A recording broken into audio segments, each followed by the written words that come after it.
En vous écoutant, je pensais à... C'est d'abord l'inverse de ce que je dirais. Je pensais à une phrase de Kundera qui parlait de l'expérience et qui disait la difficulté dans la vie, c'est que l'expérience qu'on fait, c'est la vie même.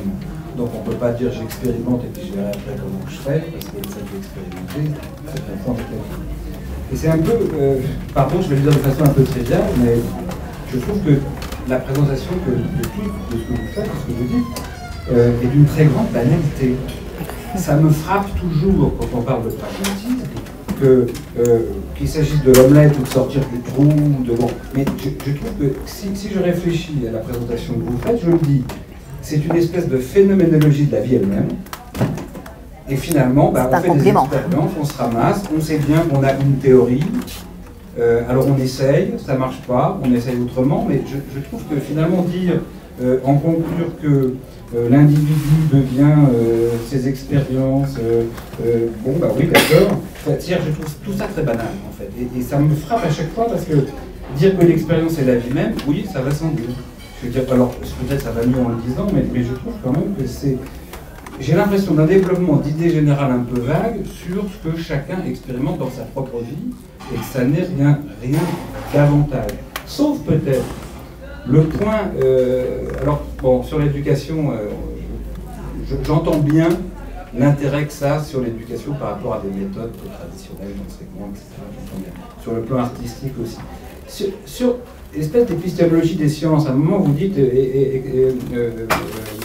expérience, réfutation. Mais oui, on connaît bien ça, c'est Karl Popper. Je veux dire que c'est l'épistémologie poppérienne est très proche de ça. Hein. On fait une théorie pour conjecture et réfutation.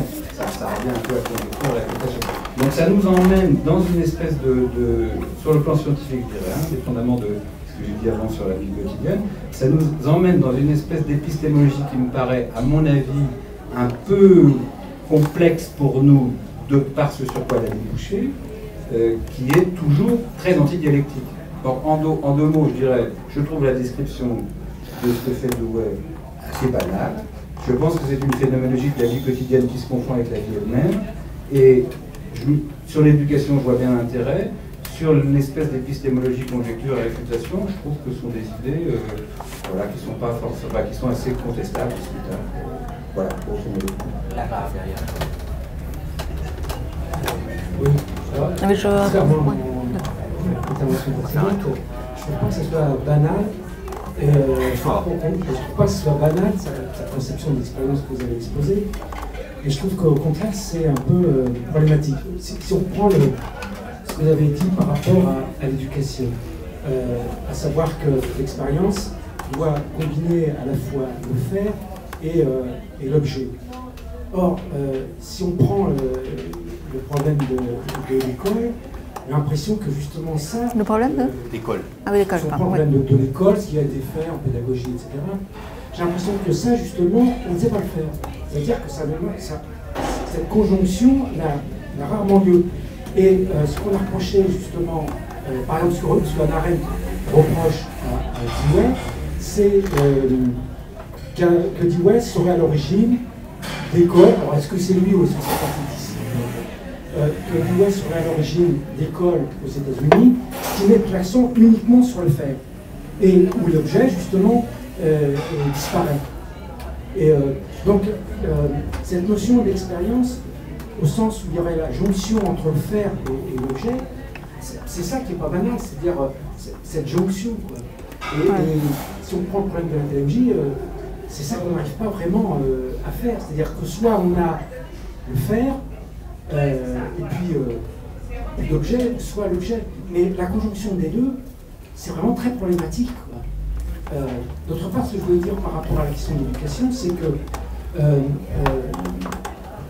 Dewey a eu une influence très, très grande sur l'éducation mise en place au début en Union soviétique, puisque Nadija Lénine n'a pas commencé par mettre en œuvre une éducation communiste, mais a commencé par mettre en œuvre les principes de Dewey. Un article que vous connaissez vraiment de Guillaume Garetta, sur l'influence de Dewey en Union soviétique sur la question de l'éducation. Oui. Devant, et puis après, Je vais peut-être répondre là aux deux questions, puis après. Non, on va quand même continuer, ah bon, parce que j'ai sinon, pas, on va je pas vais. s'en sortir. Ok. Oui, merci. Ah, mais je peux aller. Oui, j'aime beaucoup Neil Dewey quand je le lis, qui est un homme fort sympathique, mais en fait je ne comprends pas très bien, si vous voulez. Parce que ce qui est très frappant quand on est sociologue, ou simplement quand on lit, c'est qu'on ne sait presque rien par expérience. C'est ce sur quoi insiste Wittgenstein dans ses derniers propos recueillis dans de la certitude. Presque tout ce que l'on sait, et notamment tout ce qui échappe à nos possibilités d'exploration, ou qui se tient à distance, c'est-à-dire presque tout, on ne le connaît absolument pas par expérience. Alors, autant que je me souvienne, dans la théorie de l'enquête, il y a bien des tentatives de Dewey pour parer à cette question qui lui a été opposée, d'ailleurs, pour lui opposer les experts, etc. Mais j'aimerais bien, si vous pouviez nous redire comment est-ce que Dewey aborde ce problème. Autant que je me souviens, un des points, c'est qu'il faut bien choisir les informateurs. Il faut essayer de contrôler les chaînes d'information, contrôler les informateurs.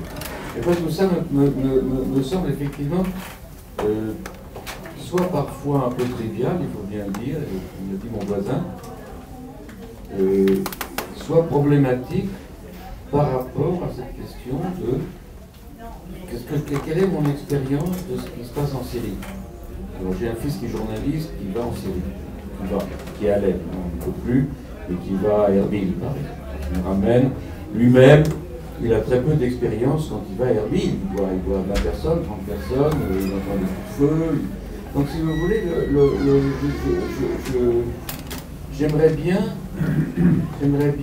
être converti. Voilà. Alors une autre chose, si vous voulez, qui me trouble, c'est le rapport à la question de la stratégie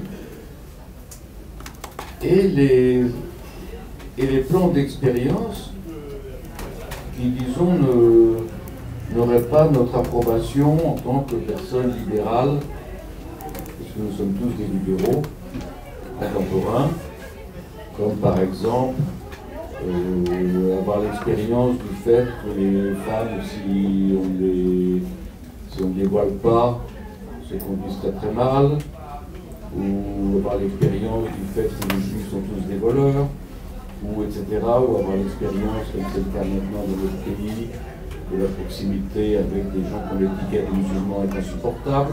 Donc, si vous voulez, il y a des kilos d'expérience que font tout un ensemble de gens, dont je ne vois pas très bien comment leur composition peut entraîner des avancées démocratiques.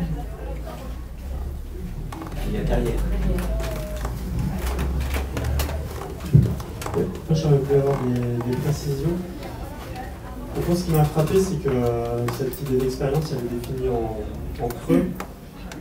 Et le sentiment qui ressort, c'est qu'au fond, l'expérience, c'est la différence. Avec d'une part l'opposition à l'habitude que vous avez et d'autre part l'opposition on va dire à des comportements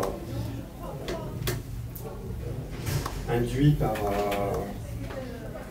manipulation, des choses comme ça. Alors j'ai deux questions, c'est au fond cette notion d'expérience, elle suppose, surtout dans les mises en équivalence que vous avez évoquées, c'est-à-dire culture ou démocratie, elle suppose en fait une nature humaine en réalité, qui serait bonne. C'est ça le point, c'est-à-dire est-ce que derrière cette expérience il y a une bonne nature humaine, ou bien est-ce que, ce qui rejoint un peu la question de Luc, est-ce qu'on peut imaginer que l'expérience puisse conduire à des comportements négatifs, pour le dire rapidement, ou mauvais moralement. Et alors le deuxième point, c'est si l'expérience c'est la différence, comment s'agglomèrent les expériences, et notamment dans le fonctionnement d'une démocratie. Voilà, il y a un petit ensemble de questions, peut-être que tu pourrais déjà intervenir, puis après on discutera. Oui. Tu veux répondre maintenant? Enfin, intervenir Oui, maintenant. oui. Vas-y. Je vais essayer. Alors effectivement, on a beaucoup parlé du pragmatisme comme une philosophie de l'homme ordinaire, comme une philosophie qui revisite l'ordinaire et le valorise. Et je pense que c'est effectivement un travail qui était déjà en cours dans la philosophie d'Emerson, un point de vue qui était en cours aussi dans toute la théorie pragmatiste et qui est aujourd'hui revisité par un certain nombre de penseurs. Alors, qui d'ailleurs avait été aussi pointé par Arendt, puisqu'il a été question d'Arendt, qui, quant à elle, était assez choquée par le fait que le pragmatisme, finalement, concerne l'homme du commun, comme c'était un terme qu'elle avait utilisé à propos du pragmatisme, et notamment de Dewey. Donc, effectivement, il y a une revendication très forte, là, de faire descendre la philosophie au niveau de l'homme ordinaire que nous sommes, d'une manière ou d'une autre. Et je pense que cette prétention n'est pas triviale quant à elle.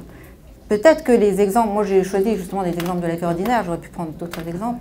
Ces exemples peuvent paraître triviaux, mais en réalité, triviaux non, ils sont ordinaires. Je pense que le mot qui convient, c'est celui de l'ordinaire, et qu'une philosophie de l'ordinaire est quelque chose qui est aujourd'hui d'ailleurs en train de se développer, bon, en bien ou en mal, j'en sais rien, mais en tout cas qui nous ramène aussi à l'exercice philosophique de l'intérieur même de la vie, en quelque sorte. Alors que l'expérience et la vie soient la même chose, on veut bien le reconnaître également. Ce que je voudrais dire, c'est que, justement, il y a une autre notion que j'utilise très volontiers, que j'ai utilisée dans un ouvrage que j'ai écrit qui s'appelle « Participer », c'est celle de normal. Qu'est-ce que c'est qu'une vie normale? Une vie humaine, une vie normale, simplement. Et c'est à ce niveau-là, effectivement, que se situent toutes ces interventions, ou toutes ces précisions que j'ai essayé d'apporter sur la notion d'expérience. L'expérience, comme le dit Dewey, ce n'est pas, encore une fois, un choix parmi d'autres. C'est la seule manière de vivre. Tout ce qu'il y a de valable dans la vie, tout ce qu'il y a de valable dans l'existence, tout ce qui fait que la vie d'aujourd'hui n'est pas exactement la duplication de la vie d'hier, tout ce qui fait que quelque chose se renouvelle et que tout ce qui fait aussi que nous pouvons vivre ensemble, relève de cette chose totalement banale et ordinaire qu'est la conversation, qu'est le dîner entre amis, qu'est la vie sociale normale. Et lorsque cette normalité disparaît, Arendt l'a bien analysé justement, qu'est-ce qu'on a à la place? L'absence de relation normale, en quelque sorte, ou l'absence de normalité a été identifiée sous les traits du totalitarisme. Donc ça, c'est un exemple. Donc je pense que c'est effectivement cette normalité, cette banalité, cette ordinarité, en quelque sorte, est fondamentale. Et Dewey revendique très clairement, que finalement, par exemple, la méthode scientifique a des objets auxquels elle s'applique d'une manière spécialisée, mais ça n'est pas une méthode, d'après lui, qui est différente de celle qui est le propre de la vie ordinaire. C'est-à-dire que quiconque est dans un processus de découverte fait appel, maladroitement ou adroitement, stratégiquement ou incidemment, à l'expérience. C'est la seule manière de faire, si vous voulez. Alors maintenant que cette banalité soit traduite au niveau de nos institutions, c'est loin d'être le cas. Et c'est là qu'il y a un problème. C'est-à-dire que, effectivement, nos institutions ne veulent pas être banales, enfin, ou triviales. C'est-à-dire qu'il y a quelque chose dans l'institutionnel, dans l'institution, dans le fait même d'instituer, en tout cas dans certaines traditions politiques, qui souhaitent ce décrochage par rapport au sens commun et par rapport à la vie ordinaire.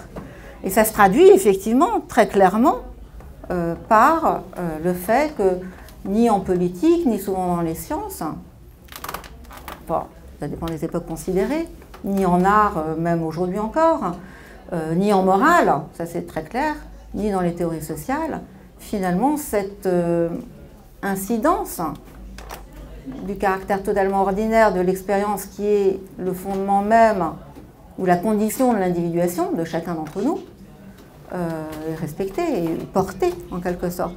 En politique, la dimension expérimentale, on va dire, est très faible. Elle est relativement présente en démocratie, mais ailleurs elle ne l'est pas du tout. En morale, il en va de même. La religion en général, ou les religions, se passent fondamentalement d'expérience. Rorty en parlait en termes de stop donné à la conversation. Bon, pas de toutes les religions encore, il y a des religions où on discute, mais il y en a aussi où on ne discute pas. Donc là, c'est peut-être trivial tout ça, ce que je dis, mais c'est la réalité. Et cette réalité est douloureuse pour des milliards d'individus. Enfin, je veux dire, c'est pas, il ne s'agit pas de détails. Voilà, il ne s'agit pas de détails. Donc, encore une fois, je dirais que parler, c'est peut-être aussi une des raisons pour lesquelles John Dewey n'avait pas été tellement compris. Parler de l'expérience comme je l'ai fait, là en l'occurrence vraiment en reprenant cette idée de l'expérience comme lien, établissement d'un lien, qui ne va pas de soi encore une fois, qui demande de l'ingéniosité, des efforts, etc. Entre quelque chose dont on se ressent, entre un pâtir, un agir, c'est-à-dire, là en l'occurrence, c'est vraiment, je pense aussi, une définition d'un point de vue philosophique qui est tout à fait originale. Parce que ça n'est pas comme ça que l'expérience a été définie, ni par les empiristes, ni par les idéalistes, ni par les matérialistes. C'est-à-dire que l'expérience, ici, est un concept qui est forgé, alors j'en ai pas parlé, mais on pourrait le développer, est forgé dans un continuum, dans une continuité par rapport à la théorie de l'évolution de Darwin. Donc, c'est-à-dire que l'expérience est un ajustement, une adaptation, où l'expérience est soulée à la vie humaine et à l'enquête, enfin l'expérience débouche sur l'enquête, là non plus je n'en ai pas parlé, mais l'expérience débouche sur ce qu'on appelle l'enquête, et l'enquête est à la vie humaine ce que l'adaptation est aux espèces en général. Donc bon, je le laisse de côté, mais en l'occurrence, je crois qu'il y a quand même une grande originalité dans cette notion d'expérience chez Dewey.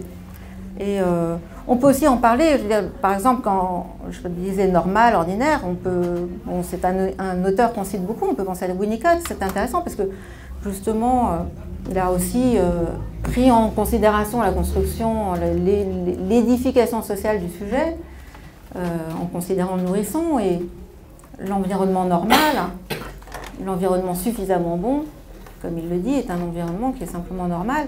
Mais en même temps, sa vision, je pense, apporte des éléments très nouveaux à la théorie psychanalytique en général. Et à la compréhension de ce que c'est qu'un nouveau-né, ou un jeune enfant, un très jeune enfant.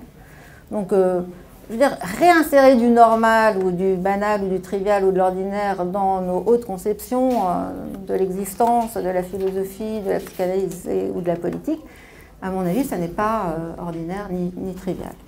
Donc ça, c'était un point, voilà, qui me semble, alors à mettre un peu en exergue. Maintenant, il y a l'idée, donc, voilà, tout ce qui touche à l'expérience, à la pédagogie, à l'école. Alors ça, c'est très intéressant, effectivement, de considérer l'école comme le chantier privilégié où l'objet d'expérience et le faire vont se corréler très intimement. Justement, je crois que c'est un peu ce que... Enfin, Dewey, je le rappelle quand même pour ceux qui ne le sauraient pas, c'est intéressant à considérer que sa tâche en priorité, alors c'était justement l'éducation, la théorie de l'éducation. C'est ça qui l'a passionné toute sa vie. Et il écrit quelque part qu'il s'est mis à la philosophie, ou il a écrit en philosophie pour alimenter sa théorie de l'éducation, en quelque sorte. Hein. Donc, et il a écrit au moins une dizaine de textes importants sur des questions d'éducation. Il les a publiés, republiés, repris, sous toutes leurs formes. Et justement, il n'est pas question avec Dewey de supprimer les objets, c'est-à-dire de supprimer les traditions, les connaissances, les héritages, le connu. Il s'agit seulement de supprimer le bien connu. C'est plutôt ça qui est son but. Et plus précisément, lui, il réfléchit non pas sur la suppression de l'objet au profit d'un faire, mais il réfléchit sur la manière dont on pourrait, comment dire, transmettre des éléments accumulés par les générations antérieures aux individus de telle manière qu'eux-mêmes deviennent des membres contributeurs de leur propre société, en quelque sorte. Et c'est très présent chez Dewey, l'idée que finalement tout ce qu'on sait est le fruit des générations successives. C'est intéressant, bon, ça aussi c'est peut-être trivial, mais en même temps, ça n'est pas si présent que ça dans l'école, puisque précisément, souvent les enseignements consistent à gommer l'historicité des savoirs qui sont proposés ou qui sont inculqués.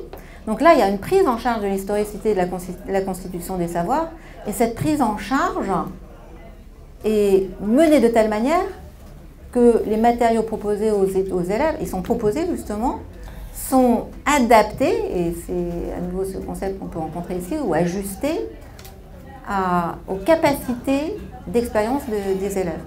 Donc ça me semble, bon après si on rentrait dans les détails ça nous prendrait beaucoup trop de temps, mais en tout cas il ne s'agit certainement pas d'une théorie pédagogique qui serait uniquement consacrée à faire. Non, il s'agit de réactiver. Alors c'est pour ça qu'Arendt, de toute façon, n'avait rien compris à Dewey, et je pense que sa théorie du public le montre très largement d'ailleurs. Et son rapport à la tradition d'ailleurs est très, il me semble, beaucoup moins intéressant que, enfin disons, la manière dont elle pense la tradition est moins intéressante à mon sens que la manière dont Dewey pense une tradition. C'est-à-dire que la tradition est quelque chose qui est actif, enfin un peu comme chez Eric Weil, quelque chose comme ça. Donc voilà, j'espère que je réponds à toutes ces questions. Maintenant, il y a la question de savoir qu'est-ce qu'on sait par l'expérience. Et alors ça, c'est intéressant, effectivement, de considérer que l'expérience n'est jamais seule, en quelque sorte. C'est-à-dire que l'expérience, c'est cette espèce de, on va dire, de phase ou de situation, on peut en parler en termes de situation, où on va sans cesse des idées aux faits et des faits aux idées. L'expérience au sens d'expérimentation, c'est ce raisonnement ou cette logique, si vous voulez, qui fait que nous plaçons les faits sous le contrôle de nos théories, mais aussi nous plaçons nos théories ou nos idées sous le contrôle des faits. Ce qui est intéressant dans l'expérimentation, c'est que nous, disons, utilisons des données de la situation existante qui nous posent un problème quelconque pour transformer cette situation, c'est-à-dire pour introduire dans une situation, qu'elle soit encore une fois de laboratoire ou dans la vie courante, ça n'a pas d'importance, pour introduire dans cette situation une perturbation, un changement, dans le but de surmonter comme je l'ai dit, donc le problème inhérent à cette situation. C'est-à-dire que finalement, nous sommes dans une situation où nous observons, non pas les choses en soi, mais les conséquences de nos manipulations, en quelque sorte. Donc ce que nous apprend l'expérience, voilà, c'est ça, c'est le résultat de nos manipulations, c'est-à-dire le résultat des changements que nous introduisons dans les situations. Après, introduire des changements dans une situation, ça ne va pas de soi. Je pense par exemple même à des textes de Whitehead, etc., où on dit voilà, tout a une influence, etc., enfin, que nous sommes des êtres influents dans le monde et que nous devons prendre en compte l'influence que nous produisons dans le monde. Mais ça, c'est très problématique, justement, parce que d'abord, il y a tout un immense nombre d'entre nous qui n'ont pas du tout le sentiment d'exercer une influence, que même si nous exerçons des influences, d'abord, nous ne percevons pas nécessairement les effets de nos influences. Et puis ensuite, nous avons évidemment peut-être parfois des exercices d'influence qui ne sont pas du tout ceux que nous souhaitons, etc. etc. Donc rien que identifier le résultat de nos influences, comme c'est le problème aujourd'hui environnemental ou écologique, n'est pas du tout une chose simple. Mais encore une fois, c'est sans doute la seule manière de faire. Et là, on revient effectivement dans des logiques expérimentales qui ne sont pas celles de Popper, hein, soit dit en passant, qui ne sont pas exactement celles de Popper. C'est-à-dire qu'en fait, le but est la reprise du continuum des activités, qu'elles soient scientifiques ou autres, ou religieuses ou artistiques, et non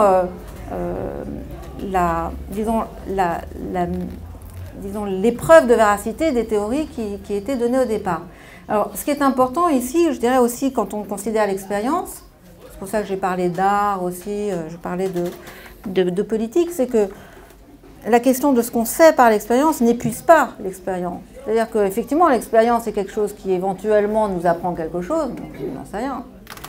En tout cas, je pense que oui, dans certains cas, quoique ça ne soit pas aisé, mais en même temps, l'expérience est quelque chose qu'on vit. C'est en particulier la source, encore une fois, des plaisirs de la vie, c'est la source de la jouissance esthétique, c'est la source du sentiment d'accomplissement, c'est la source de la reconnaissance, etc., etc. Donc en fait, on ne peut pas enfermer l'expérience dans le domaine de la connaissance et éprouver l'intérêt de la notion d'expérience uniquement à travers des questions de connaissance. Et ça, c'est important dans le pragmatisme, en tout cas pour moi. Je trouve que c'est important, justement, de ne pas limiter l'expérience à une épreuve de savoir. Et à une manière de... Alors évidemment, il y a des domaines où l'expérience est réellement consacrée, dévolue à l'augmentation de la connaissance. C'est une logique de découverte, comme disait Rorty, et non une logique de confirmation des choses telles qu'elles sont ou telles qu'elles seraient données. C'est une logique de découverte, mais cette logique de découverte n'est pas uniquement intellectuelle ou cognitive. Alors après, je crois, il y avait des questions, justement, je réponds rapidement, sur comment les expériences peuvent-elles, les expériences individuelles peuvent-elles se corréler les unes aux autres de manière à former des groupes, on va dire, de manière à ce qu'elles soient partageables et de manière à ce qu'elles débouchent sur de la vie sociale valable, sur la bonne vie sociale ou sur une vie sociale normale au minimum. Eh bien, ça c'est aussi un vaste domaine. Et pour y répondre, je vais mobiliser une notion, enfin une distinction que je mobilise assez régulièrement, qui est celle entre le collectif et entre le collectif et le commun. Cette distinction, elle a, je crois, une importance en démocratie. La démocratie est une communauté, pas au sens fusion des individus dans un grand tout, fraternité, adhésion ou allégeance à un horizon qui fait autorité, comme disait Taylor. Non, communauté au sens où il y a, disons, un groupe dont l'existence, c'est-à-dire un commun, enfin, dont l'existence est liée à la contribution des individus qui y prennent part, qui y participent. Alors évidemment, ce genre de groupe, on peut l'appeler communauté au sens où finalement le commun n'est pas ce à quoi les individus adhèrent, mais ce qu'ils posent ensemble au terme de leurs ajustements réciproques. En ce sens, une communauté est distincte d'un collectif. Évidemment, un collectif peut parfois être une communauté, enfin, c'est ce qu'on appelle collectif en sociologie, où le collectif finalement est un terme qu'on utilise pour désigner des groupes, quel que soit leur mode de formation. Maintenant, souvent, collectif peut être identifié à foule, à masse. En tout cas, c'est un terme qui n'intègre pas comme critère ou comme condition d'existence le fait que les gens ont communiqué entre eux pour s'associer. Ils sont associés en quelque sorte. Il peut s'agir d'une collection, il peut s'agir d'un agrégat, il peut s'agir d'une foule psychologique ou il peut s'agir d'une proximité ou d'une contiguïté géographique, peu importe. Donc, ça, voilà, le collectif, donc, même si, encore une fois, il peut tout à fait dériver d'échanges interindividuels, n'est pas nécessairement de ce type. Donc, c'est pour ça que je fais cette distinction. Et si on considère la communauté, alors encore une fois, au sens que j'ai dit, au sens politique du terme, au sens, finalement, au sens américain ou anglo-saxon du terme, on voit facilement qu'il n'y a pas de communauté sans, justement, la participation d'individus individualisés, un par un, chacun vote, hein, chacun compte pour un. Dans le vote, ça c'est quand même une institution qui est forte. Pour l'instant, les groupes ne votent pas, enfin, ou très très rarement. Donc, où chacun est individualisé, chacun compte pour un, c'est-à-dire chacun est aux commandes de sa propre expérience, mais de telle manière qu'il se corrèle à celle des autres. Alors, en démocratie, ça peut très bien donner aussi l'idée que votre liberté s'arrête là où commence celle des autres, mais ça peut aussi donner lieu à toutes sortes de pratiques qui consistent très précisément à ajuster nos activités les uns aux autres de manière à découvrir l'élément qui nous rassemble et l'élément, en tout cas, dont la promotion, surtout s'il s'agit de politique, dont la promotion pourrait reconsolider ce qu'on appelle aujourd'hui le vivre ensemble. Et c'est de ce point de vue, là encore, la thèse que John Dewey a formulée à propos du public. Le public est une expérience publique.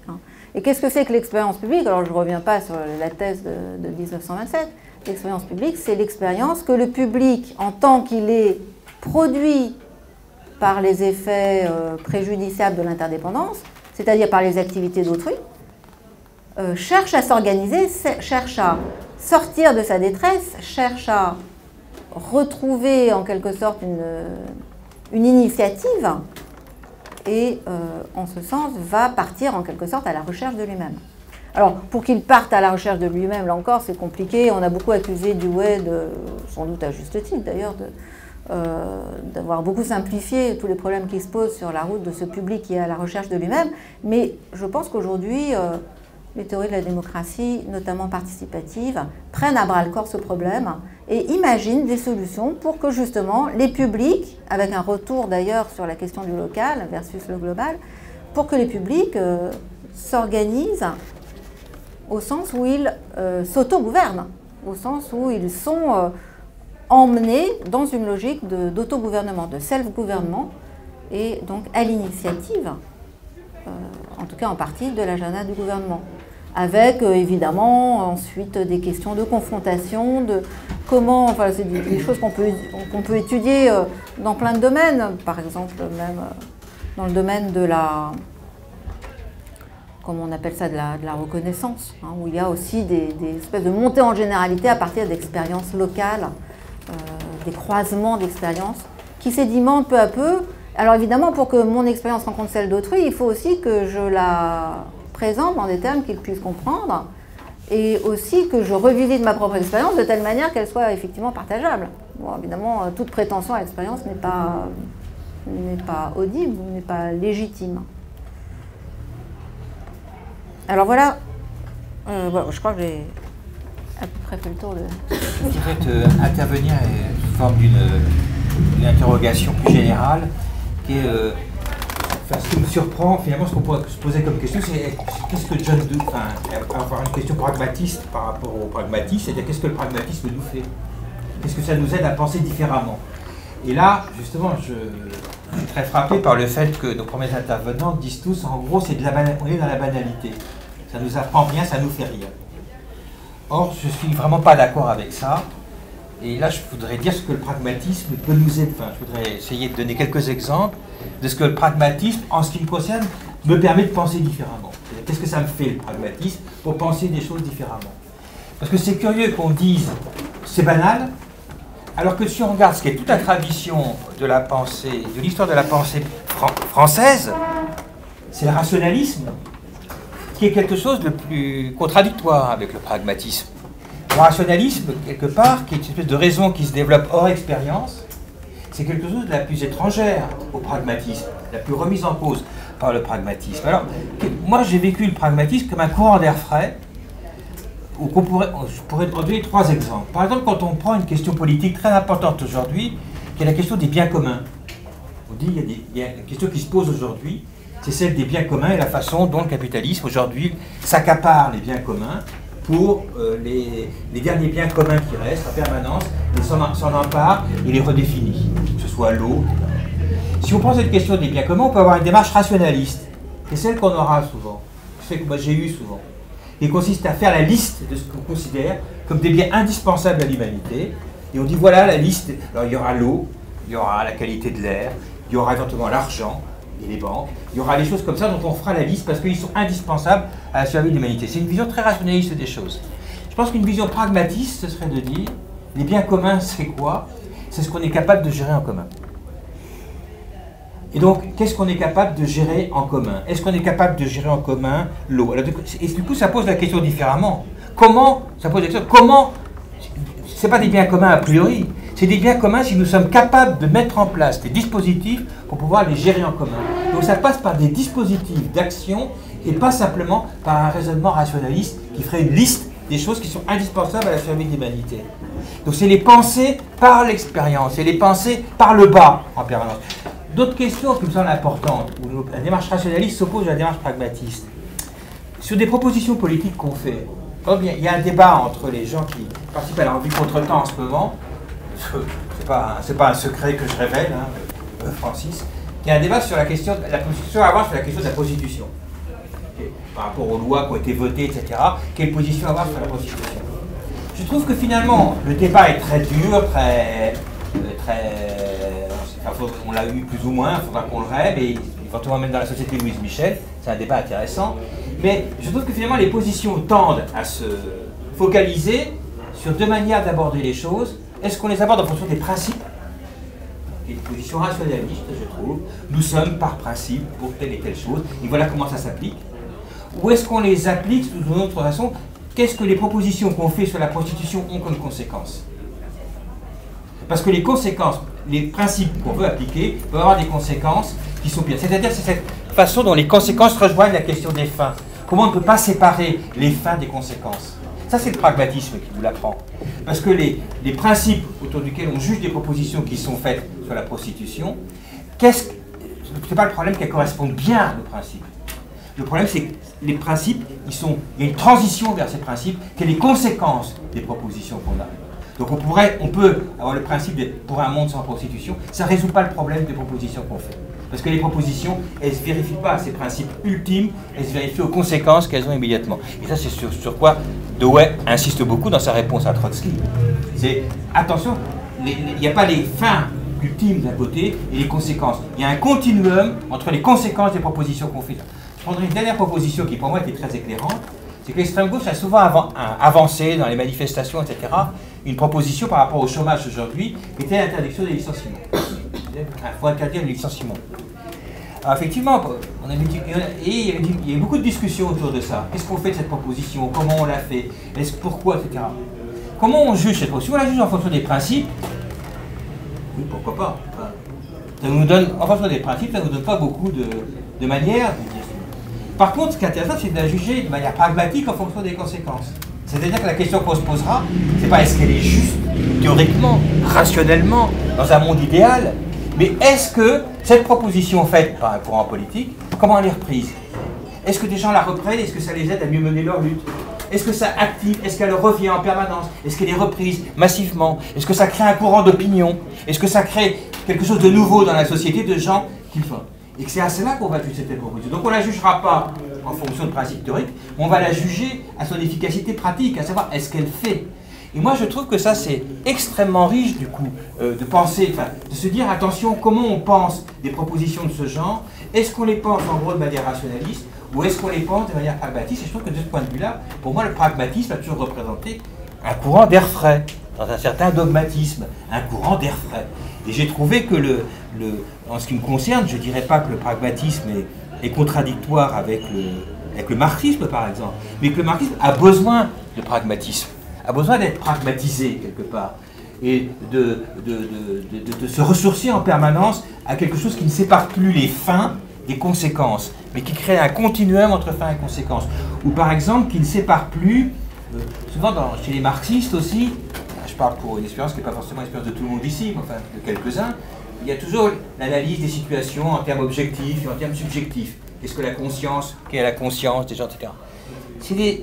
Le pragmatisme nous appelle à renoncer à ça, en disant, nous sommes un courant politique qui fait des propositions, quelles sont les conséquences de ces propositions?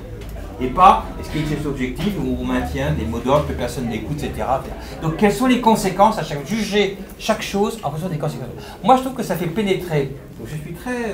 peut-être que je viens d'une histoire politique très différente de la tienne ou autre, mais pour moi qui vient peut-être d'une expérience que tu pourrais considérer lue comme dogmatique, et effectivement, les vieux marxistes dont on dit toujours qu'on est des dogmatiques insupportables, dépassés et qui n'avons plus aucun avenir, de ce que tu m'as souvent dit, ben, malgré tout, le pragmatisme nous aide à refabriquer quelque chose indépendamment du rationalisme qui a été notre mode de pensée quand même pendant extrêmement longtemps, un mode de pensée rationaliste qui, je crois, a envahi le marxisme, soit sous les formes de Lukács, soit sous d'autres formes. Il y a vraiment eu un envahissement du marxisme par un rationalisme qui a été, je trouve, qui nous a éloigné de justement cette richesse de penser les choses. Et du coup, pour moi, je suis à l'inverse, pour moi, confronté à des cas concrets comme cela, c'est pas du tout une banalité. C'est pas du tout une banalité. Alors oui, on va donner la parole après, on va faire pour les gens qui n'ont pas parlé encore, et puis après je reviens vers vous. Pour continuer à deux. Allez-y. Attends, passe le micro. Merci.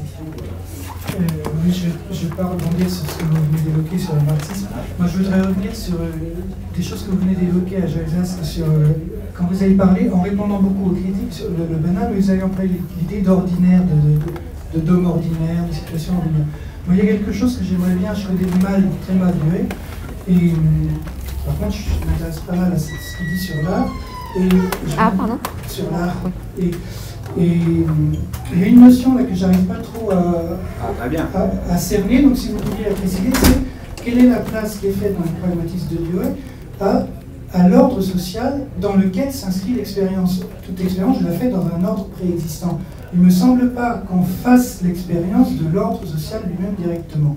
Et que la question de la stratégie, là, qui a été évoquée, il me semble quand même quelque chose, je ne sais pas où il le met, et l'institution de l'ordre, la manière dont qui contribue à définir cet ordre, vous parlez de commun, c'est-à-dire le commun, c'est ce qui se fait ensemble.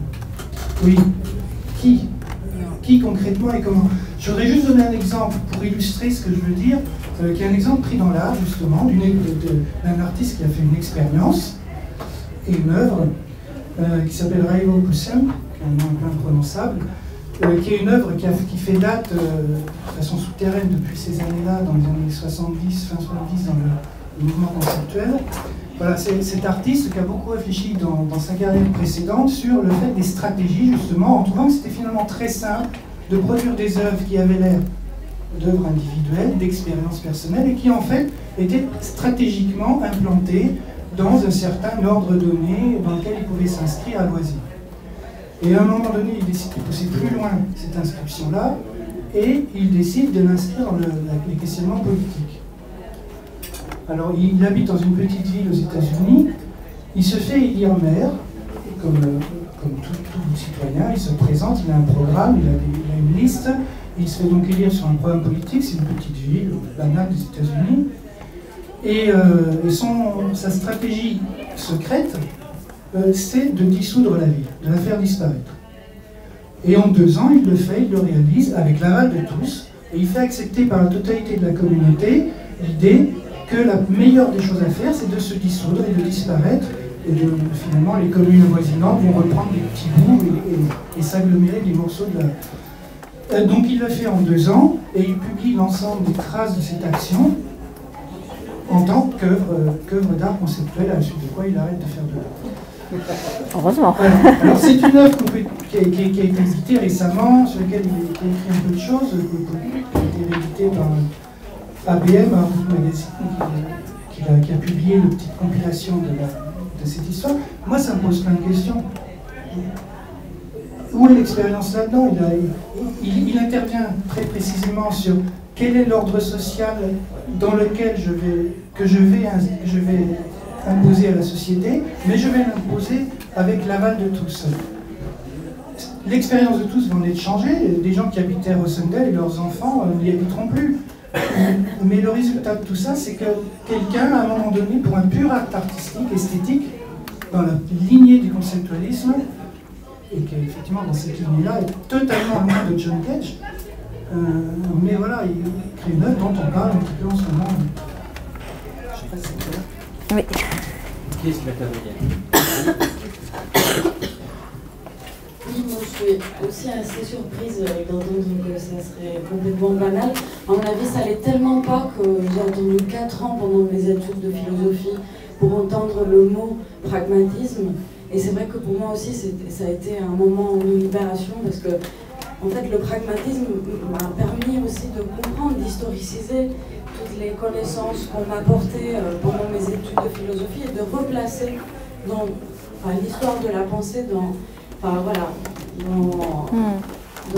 un cheminement qui me permettait, en tout cas moi, de la comprendre. Donc pour moi, en maîtrise à Paris 1, c'était le moment où j'ai compris où j'en étais parce qu'avant c'était pas trop le cas. Et par ailleurs, pour moi, ça reste encore très important, même si je ne fais plus de la philo depuis très longtemps.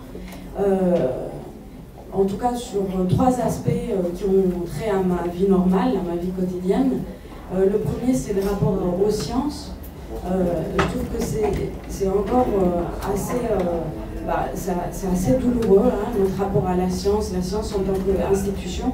Et il y a extrêmement peu d'endroits qui intègrent la question de l'expérience dans la construction scientifique. Et pour ceux qui fréquentent le monde scientifique, c'est très visible. Et même dans les conversations, la haine et la colère que génère le fait de discuter de l'historité, de l'histoire d'une théorie scientifique, le fait par exemple que notre vision de la double hélice de l'ADN n'est pas une vision immobile dans l'histoire de la biologie, etc. C'est des choses qui, pour certains, semblent encore absolument pas acquises. Donc ça, c'est une première chose. Et je salue à ce propos le travail de la Fondation Sciences Citoyennes, qui est très intéressant pour intégrer une vision plus pragmatique de la science. Le deuxième, c'est qui a trait à mon travail plus directement en ce moment, c'est l'agriculture, le travail paysan. Pour moi, la non-reconnaissance énorme qui a trait au travail des agriculteurs, le savoir-faire, le fait que ce qu'on apprend par l'expérience dans les champs, en rapport, en contact direct avec les animaux, c'est absolument pas considéré. Je pense que c'est vraiment lié à cette histoire-là. Et le troisième, c'est que malheureusement ou heureusement, je fréquente beaucoup nos institutions de la République française pour mon travail, et je suis toujours sidérée par l'absence de réciprocité, par l'absence même dans les textes de loi et dans les notes de service, les circulaires, etc., l'absence de pragmatisme de toutes les législations, en tout cas que je connais dans le domaine de l'agriculture. On est quand même on est dans une situation où on se voile la face, on ne demande absolument pas aux concernés comment on fait un fromage, et on décide juste d'interdire ce qui fait le fromage, quoi. Donc pour moi, vraiment, ça traduit vraiment cette incapacité à intégrer l'expérience réelle dans le fonctionnement institutionnel, et donc un réel problème de démocratie. Tu voulais intervenir? Oui, on va réintervenir. Bon, j'ai dit à peu près ce que je pensais, j'ai pas changé, mais non, je voulais réintervenir sur l'opposition que tu fais, qui me paraît, pardon, un tout petit peu artificielle, entre rationalisme et expérience. Parce que, évidemment, l'expérience a un aspect rationnel, sinon c'est le désordre, et la rationalité est de toute façon toujours confrontée à l'expérience. Je parle de rationalisme, pas de rationalité. Mais bon, on peut jouer sur les mots, tu vois. Bon, c'est comme si on disait, bon, je sais pas, cette expérience, elle est fondée en raison. De toute façon, elle est fondée en raison. Bon, et la raison est toujours plus ou moins confrontée à l'expérience. Donc, cette opposition me paraît un tout petit peu artificielle. Je ne vois pas que l'un ne serait pas informé de l'autre, ou qu'on pourrait les distinguer de façon aussi systématique. Maintenant, sur le reste, bon, c'est vrai que sur la question de l'éducation, j'avais un peu dit, je sens bien l'intérêt très précis de ce que vous dites et des conclusions qu'on peut en tirer sur le fonctionnement éducatif lui-même. Sur le reste, bon, je comprends ce que vous dites sur les expériences des paysannes, etc. Moi, je peux parler de mes expériences artistiques qui sont très différentes des vôtres, mais la façon dont on globalise, disons, le rapport à l'expérience telle que vous l'avez présentée, me paraît quand même se confondre avec l'expérience que chacun fait dans sa vie quotidienne. Je ne sens pas, en tout cas, de saut qualitatif suffisant pour me dire « Ah, il y a vraiment un truc qui m'intéresse beaucoup d'un point de vue théorique là-dessus », mais voilà, c'est tout.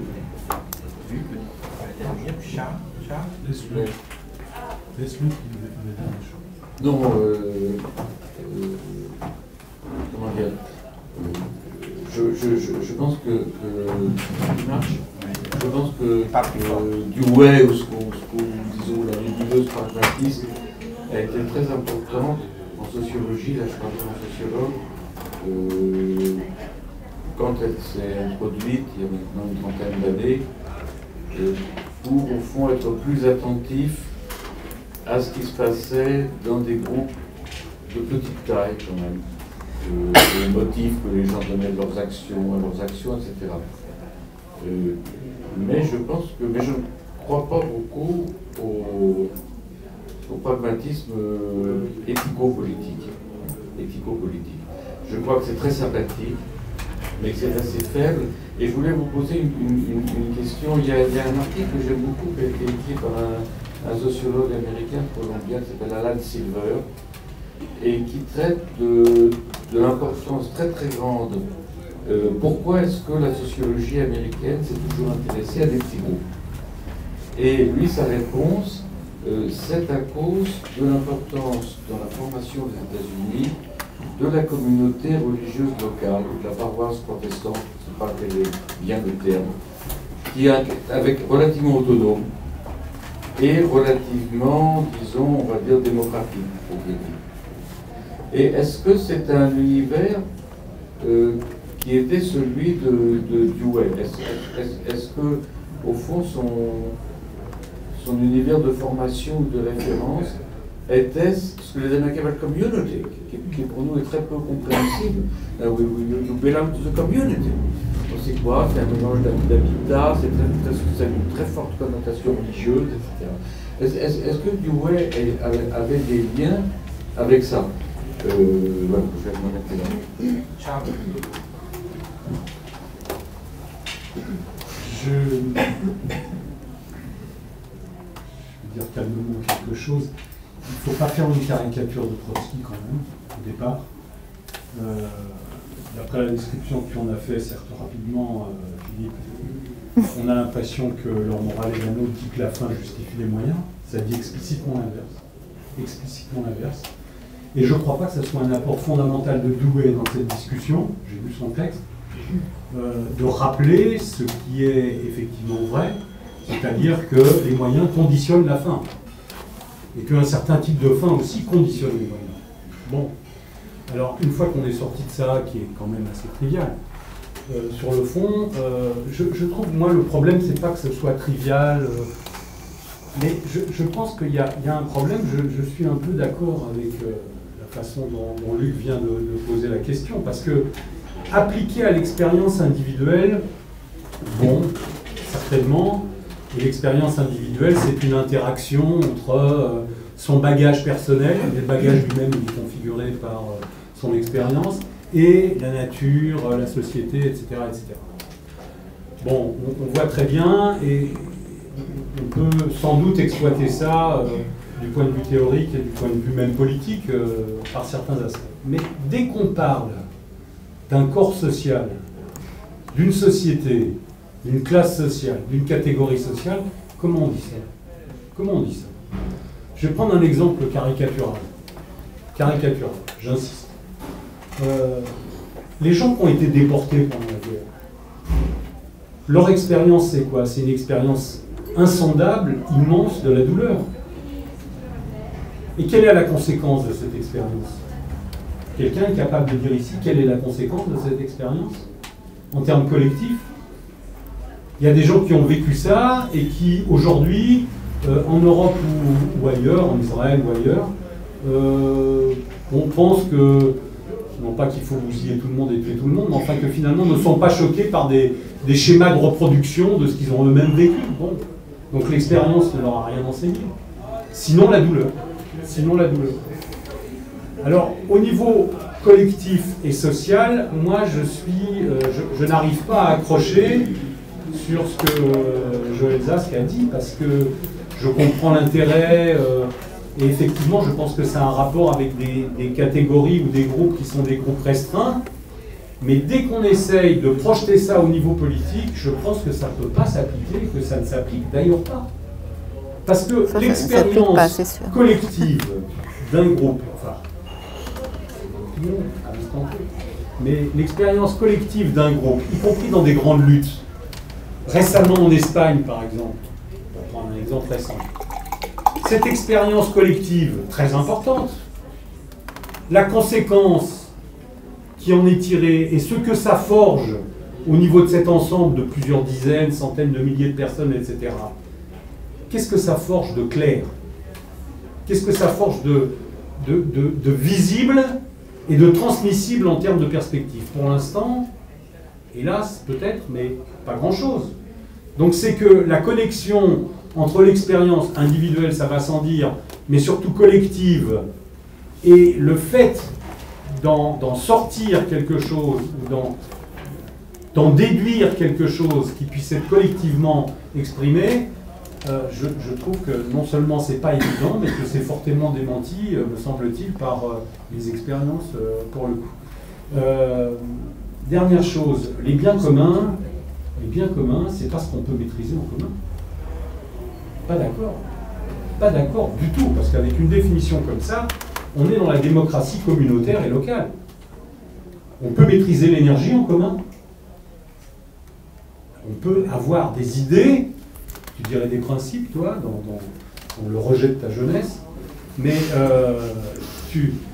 on peut avoir des idées, et ces idées, elles sont forgées par la connaissance, l'expérience, des interactions avec les autres, des débats, de la politique, quoi, hein, sur l'énergie, le pétrole, l'énergie nucléaire. Mais le maîtriser en commun, c'est encore une toute autre question. C'est encore une toute autre question. Ce qu'on peut maîtriser en commun, c'est l'orientation qu'on veut donner à ce problème ou la solution globale qu'on veut donner à ce problème. Mais sinon, je trouve qu'on tombe, ça sera une autre discussion pour la société avec Michel sans doute, mais la démocratie réelle, pratique, elle n'est pas naïve. Elle ne peut pas être naïve. Sinon, elle s'exerce à un niveau lilliputien qui n'a rien à voir, enfin en tout cas qui n'est pas à l'échelle de l'ambition d'un projet émancipateur à l'échelle de la société. Je te laisse répondre et tu conclus rapidement. Il faut que je réponde rapidement, là on a rien. mangé notre temps. Tu réponds comme tu veux. Oui, donc, ça fait beaucoup de choses. Je vais commencer à répondre en disant que il y a un certain nombre de gens, dont Sidney Hook, qui ont dit que si Marx n'avait pas existé aux États-Unis, n'avait pas été lu, n'avait pas déclenché l'enthousiasme des foules, c'est parce qu'il y avait Dewey aux États-Unis. Et c'est intéressant comme remarque, c'est que, et notamment son texte qui s'appelle Libéralisme et action sociale, qui a joué pour les Américains le rôle que Marx aurait pu jouer ailleurs. Bon, c'est une hypothèse, c'était formulé par donc Sidney Hook, mais c'est intéressant parce que précisément je crois que ça met en évidence le caractère justement profondément alternatif, très novateur et voire même scandaleux, en tout cas aux États-Unis, au moment où John Dewey écrit ses textes. D'ailleurs, en 1920-1940, Dewey est considéré vraiment comme le philosophe de la démocratie, comme le philosophe qui va reprendre la dette en quelque sorte de Jefferson. Jefferson qui a été complètement oublié à ce moment-là et qu'il va réintroduire dans la société américaine, dans l'université. Il va faire un choix de textes, de lettres de Jefferson et faire une introduction à cet ensemble de lettres. Et précisément ce qui apparaît dans Jefferson, enfin ce qu'il aime chez Jefferson, d'une part c'est que c'est un apôtre de la démocratie, mais d'autre part c'est qu'il a vraiment réfléchi à la démocratie comme l'action, en quelque sorte, l'action permanente des individus et des groupes sur les modalités même de leur association. Le maître mot, c'est le self-gouvernement. Et effectivement, l'expérience de Jefferson, comme ça lui a été souvent reproché parfois, ou ça a été pointé, c'est la ferme. C'est la ferme, c'est d'ailleurs plus que le village agricole, c'est vraiment la ferme en l'occurrence. C'est-à-dire, c'est le cultivateur qui est confronté à sa propre pratique de cultivateur et à son champ, mais aussi à tous les gens qui travaillent sur le lieu. Donc, ce que dit Jefferson, c'est que ça n'est pas à Albany ou à Washington qu'on peut décider du rythme des cultures, du moment des semailles, du moment des récoltes, etc. Que la démocratie, finalement, c'est ce régime, c'est un mode de vie, hein, d'ailleurs, c'est une manière de penser, ce sont des mœurs, Jefferson en parle dans ces termes, qui consiste à non seulement donner à chacun l'occasion de se gouverner sans un maître, mais aussi qui consiste à ce que la société dans son ensemble procure à chacun des individus qui en est membre une chance de développer la compétence pour gouverner les affaires qui le touchent et qui le concernent. Et je crois que c'est là qu'il y a quelque chose de fondamental dans la pensée pragmatiste de Dewey, qui se retrouve d'ailleurs autrement chez les autres pragmatistes, mais peut-être plus fortement chez Dewey. C'est que justement cette pensée de la démocratie comme un système à la fois social et politique qui encourage le développement de l'individualité de chacun, c'est-à-dire qui encourage la capacité des individus à mener des expériences et à organiser leur existence en fonction à la fois de leurs souhaits d'expérience et des conséquences de leur expérience passée, quelque chose qui est absolument fondamental. Et on peut penser que finalement la plupart des textes de Dewey mettent en évidence ces mécanismes-là, mettent en évidence les conditions auxquelles précisément une société peut être organisée de manière à ne pas se sentir disloquée s'il y a de la dissidence, à ne pas se sentir disloquée s'il y a de l'initiative individuelle, à ne pas se sentir disloqué s'il n'y a pas un plan d'ensemble qui tombe d'en haut. Un plan d'ensemble qui, en quelque sorte, serait comme le parachute, comme on pourrait presque, comme le parachute qui sauve les individus d'eux-mêmes. Donc finalement, ce qu'il y a de fondamental dans cette histoire d'expérience, c'est que, et qui n'est pas du tout banal pour le coup, c'est que même si on ne peut pas penser que les individus sont spontanément, naturellement, génétiquement capables de conduire leur vie, eh bien, disons, la condition même de la démocratie, la condition même d'un vivre ensemble démocratique, serait de leur apporter les conditions auxquelles ils vont développer ces compétences-là.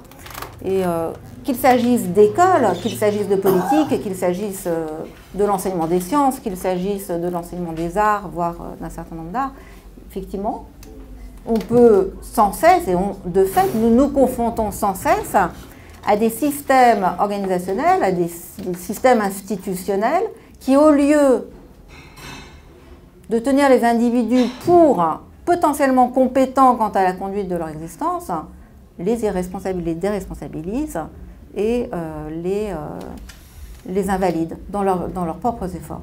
Alors, ça, c'est très important, on pourrait le décliner de toutes sortes de manières, et en reprenant d'ailleurs toutes les remarques qui ont pu être faites. C'est-à-dire que, en fait, ici, pour en revenir à la théorie de l'éducation, ce qui est fondamental pour Dewey, c'est qu'une société, en quelque sorte, fournisse aux individus les ressources qui leur permettent de vivre le social sur un mode d'expérience, c'est-à-dire de retravailler leurs propres relations sociales. Alors, à ce moment-là, disons, le niveau local et le niveau global ne sont plus du tout polarisés. C'est-à-dire que le niveau local est effectivement, et ça c'est aussi un legs de Jefferson pour Dewey, le niveau local est celui où commence la démocratie. Ça c'est peut-être un problème du pragmatisme ou un problème de la démocratie américaine, mais il se trouve que Jefferson considérait effectivement que la démocratie commence à la maison. C'est-à-dire que les individus, à partir du moment où ils développent dans leur quotidien et dans les lieux où ils se trouvent vivre, l'occasion de se diriger sans un maître, pour reprendre son langage, c'est-à-dire l'occasion à la fois d'inventer des plans d'action.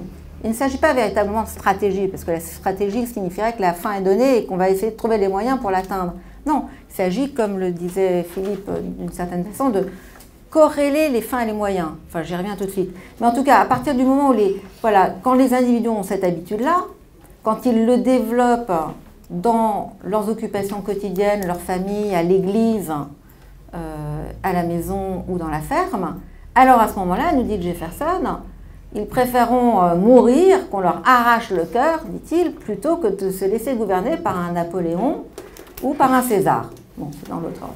Donc, et Tocqueville va reprendre cette idée. Tocqueville reprend cette idée, je crois que c'est vraiment même le point le plus fondamental de la démocratie en Amérique, notamment de la première, à savoir qu'il le dit d'ailleurs presque, enfin en reprenant presque mot pour mot de Jefferson, à savoir, là encore, dit-il, si je pensais que les individus pouvaient démocratiquement gouverner les grandes affaires, sans s'occuper des petites affaires, je conviendrais volontiers avec eux qu'ils ne s'occupent que des grandes affaires, mais je considère que ça n'est pas le cas. je veux dire, les grandes affaires de la démocratie ne peuvent être du pays, de l'association, des associations, et même des associations universelles ou internationales que nous pouvons former, ne peuvent être réglées démocratiquement que dans la mesure où, à la maison en quelque sorte, dans les petites affaires, l'association locale, le journal, le club, etc., se développe cet esprit démocratique et l'appel de ses voeux. Donc l'objet de Tocqueville, c'est justement de montrer qu'on peut instaurer une démocratie comme ça, dans les petites choses, que c'est dans les petites choses que la démocratie est solide. Alors après, un certain nombre de remarques ici, je pense, sont tributaires d'un mode de pensée anti-pragmatiste, c'est-à-dire d'un mode de pensée voilà, qui estime que le politique se situe au niveau des grandes choses, au niveau des grandes affaires, et exclusivement à ce niveau-là. Or, je pense que c'est une erreur, du point de vue pragmatiste en tout cas, et j'aurais tendance à penser que, aussi bien au plan de la morale sociale, qu'on appelle aujourd'hui CARE, enfin, c'est le renouvellement des conceptions de la justice que nous avons en ce moment, à travers des catégories telles que la reconnaissance ou le soin, les questions environnementales, développement durable, ça veut dire quoi, écologie, agriculture durable, relations sociales durables. Et dans tous ces domaines, finalement, qui nous importent au plus haut point, c'est très précisément, comment dire, disons, dans l'expérience, ou plus exactement la libération de l'expérience individuelle, que se trouvent des réponses à tous ces enjeux. Aujourd'hui, c'est très clairement le cas. Aujourd'hui, même s'il est vrai que les grands mouvements semblent un peu en panne, c'est-à-dire ne pas déboucher sur des mots d'ordre clairs, mais peut-être que c'est souhaitable qu'ils ne débouchent pas sur des mots d'ordre clairs, parce qu'il y a aussi, dans la manière qu'a un peuple ou un ensemble d'individus de se trouver une voie politique, du tâtonnement, de l'expérience. Je pense que d'ailleurs, tous les événements que vous citiez tout à l'heure en témoignent amplement. C'est clair qu'ils ne défendent pas un projet qui a été fixé par tel ou tel philosophe ou tel politicien. C'est clair qu'ils sont à la recherche de la définition d'un programme. Et ça me semble important aujourd'hui. Et ça me semble aussi un moyen d'éviter que finalement la démocratie soit confisquée par un système autoritaire, quel qu'il soit. Maintenant, il y a une dernière une dernière remarque que je voudrais apporter, c'est que l'expérience, bon, ça a pu être dit, l'expérience, c'est l'expérience de la vie, c'est la même chose, c'est banal, bon, enfin, je ne sais pas.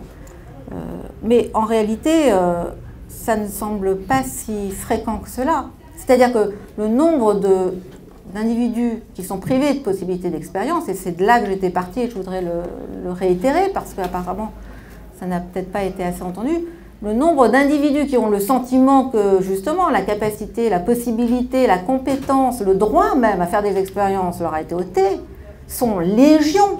Il s'agit quand même des milliards, encore une fois, d'humains sur la Terre. C'est-à-dire que l'expérience est un luxe. L'expérience est destinée, finalement, à très très peu de gens. Et c'est la raison pour laquelle, d'ailleurs, je trouve assez choquant cette expérience dont vous nous avez parlé. Enfin, il faudrait le voir par moi-même, que j'en fasse moi-même l'expérience. Parce que, bon, effectivement, il y a toutes sortes d'expériences. Il y en a, disons, qui peuvent avoir l'apparence d'une expérience au sens où il s'agit de vivre quelque chose au détriment d'autrui. Mais le problème de l'expérience, si on regarde les choses dans le détail, l'intérêt de l'expérience, la nature même de l'expérience, et bon, il était question de nature humaine justement, c'est qu'elle est expressive de la nature humaine, enfin, c'est-à-dire d'une nature humaine qui est définie au sens darwinien du terme. C'est-à-dire d'une... Enfin, pas la nature... il ne s'agit pas d'une nature... comment dire... C'est assez naïf, tout le monde était d'accord dans cette expérience. Vous ne pouvez pas prendre ce débat après. Voilà. Et en tout cas,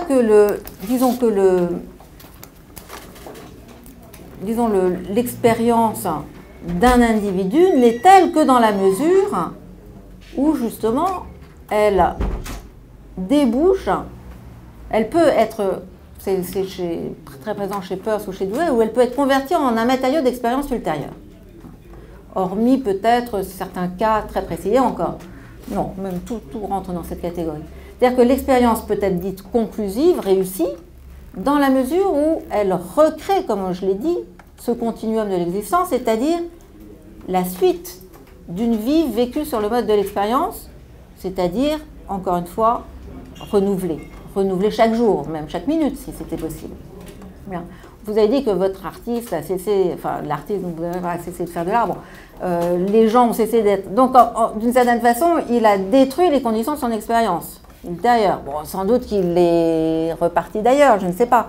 Mais bon, c'est un peu une métaphore. Mais ce qui est important ici, c'est que enfin, la conversion, disons, c'est un des critères de l'expérience, c'est le cas chez Peirce, en ce qui concerne la connaissance scientifique et la logique. C'est le cas chez Dewey également en ce qui concerne les relations sociales. C'est le cas des sociologues de l'école de Chicago en ce qui concerne l'objet ville. C'est que l'expérience, vous voulez, l'expérience publique, l'expérience des problèmes publics, comme on dit aujourd'hui, de même que l'expérience de l'art, l'expérience éducative, etc., n'est-elle que dans la mesure où elle renouvelle les conditions de l'expérience future. Et ce continuum est vraiment très très important là en l'occurrence. Il est aussi... il n'est pas nécessairement mélioriste, hein, pas du tout. Il n'est pas non plus téléologique ou finaliste. Il est sans fin, je veux dire sans fin au sens propre. C'est-à-dire qu'il est infini, autant indéfini, autant que les, en tout cas, les espèces le sont les espèces vivantes et humaines. Mais il est aussi sans fin au sens où il n'y a pas de but prescrit d'avance. Il n'y a que des fins en vue, dit Dewey. Ça, c'est une notion qui est intéressante dans le pragmatisme.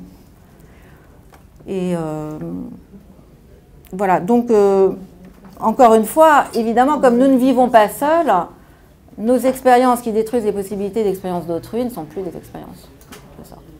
Voilà, ça c'est, et c'est pas simple ou, comment dire, superficiel de dire cela, c'est que ça repose sur des considérations très fortes que, par exemple, à considérer Sutherland, qu'on considère Park, qu'on considère les fondateurs de la sociologie interactionniste, parce que, justement, en montrant que il y a un texte d'ailleurs de Dewey sur les bandes de voleurs qui s'inspire d'un texte de Sutherland, mais qui montre que finalement, il est vrai que par exemple les voleurs ont un fonctionnement social, c'est-à-dire que les voleurs ne sont pas des individus isolés, ils ont toute une organisation, nous explique Sutherland, qui ressemble à celle de la société, enfin qui est du même ordre que celle de la société en général.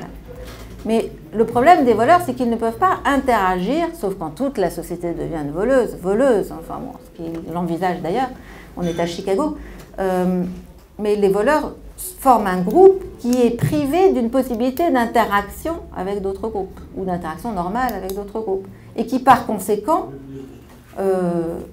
d'une certaine façon, voit son expérience, sa capacité d'expérience restreinte par la nature de ses activités même. Alors, pour le comparer, pour terminer, par contraste, on peut citer ce que c'est la question de la communauté scientifique ou même de la communauté artistique telle qu'elle a pu être analysée, je trouve, dans des termes excellents par Rainer Rochlitz. Qu'est-ce que c'est qu'une communauté scientifique? C'est une communauté, justement, où chacun y va de sa contribution, d'une part, mais en même temps où toutes les propositions qui sont faites par les individus sont soumises à l'appréciation, à la discussion, aux commentaires, à la vérification des autres. Comme le disait Peirce, finalement c'est ça une communauté, c'est, je veux dire, si je suis le seul à voir quelque chose, ça n'est pas une expérience, c'est une hallucination. Et donc l'expérience est nécessairement partageable, c'est-à-dire qu'il y a une dimension fondamentalement publique, publique en tout cas dans ses extrêmes conséquences de l'expérience, mais pas public au sens politique, public au sens de partageable. C'est pas privé, enfin au sens que Wittgenstein donne à ce terme.